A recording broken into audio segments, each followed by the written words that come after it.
Risau dengan kehilangan isterinya, Ko Lili mengambil keputusan untuk membuat laporan polis.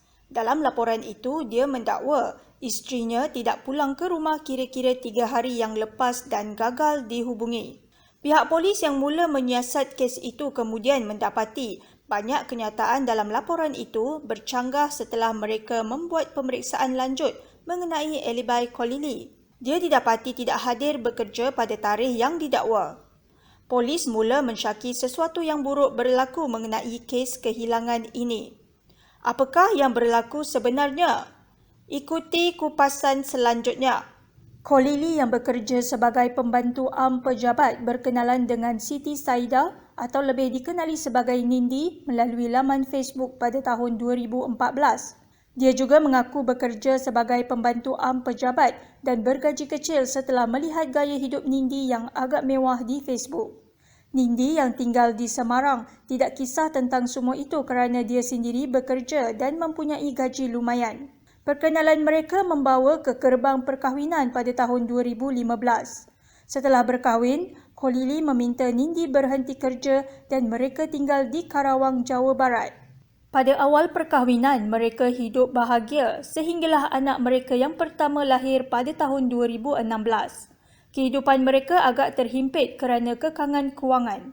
Selain daripada menyara isteri dan anaknya yang baru lahir, dia juga mempunyai hutang motosikal sedangkan gaji yang diterimanya hanyalah sekitar 3.8 juta rupiah atau lebih kurang RM1,140 sebulan.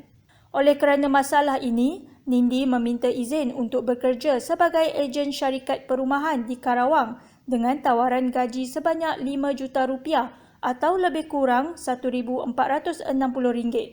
Setelah mula bekerja, Nindi meminta suaminya menghantar anak mereka ke rumah bapa Ko Lili di Bogor untuk dijaga. Nindi juga mula berubah perangai dan sering membandingkan gajinya yang tinggi berbanding suaminya. Gaya hidupnya juga turut berubah. Dia banyak menghabiskan wang gajinya untuk dandanan diri dan barangan mewah selain berkawan dengan rakan sekerja yang mempunyai kereta. Urusan rumah tangga mula diabaikan termasuk menjaga makan minum suaminya.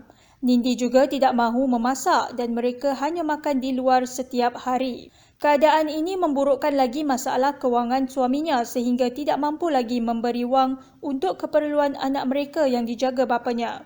Isterinya banyak menghabiskan masa dengan melayan panggilan telefon tetapi kerana ini dihadapi dengan sabar oleh Ko Lili. Selain itu, Nindi sering membandingkan keadaan keluarga mereka yang tidak mempunyai kereta dan dia mendesak Ko Lili membelikan kereta bagi kegunaannya ke tempat kerja.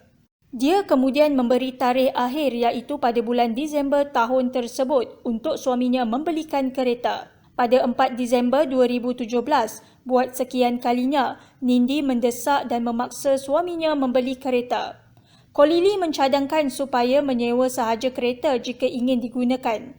Cadangannya membuatkan isterinya bertambah berang sehingga mengeluarkan kata-kata penghinaan termasuk kepada ibu bapa suaminya. Berlaku pertengkaran antara mereka dan menurut Ko Lili, perang mulut yang berlaku itu berlarutan agak lama dan tiba-tiba Nindi mencekik lehernya dan menyebabkan dia bertindak balas dengan memukul leher isterinya dengan tangan sebanyak 2 kali. Isterinya terus jatuh ke lantai selepas pukulan kedua. Dia kemudian memeriksa nadi isterinya dan didapati isterinya tidak bernafas lagi.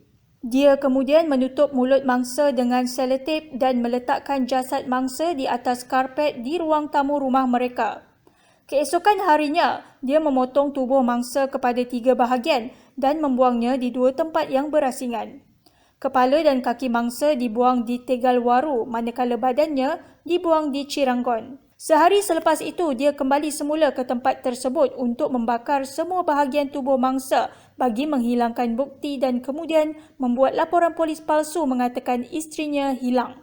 Perbuatannya terbongkar pada 12 Disember 2017 apabila polis yang menjalankan siasatan laporan kehilangan isteri Ko Lili mendapati banyak percanggahan apabila mereka melakukan semak silang tarikh kejadian. Polis yang memeriksa alibi Ko Lili mendapati dia juga tidak hadir bekerja pada tarikh yang terdapat dalam laporan.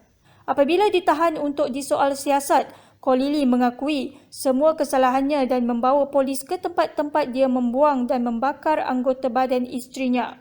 Dia juga mengakui menyesal atas perbuatannya dan meminta maaf.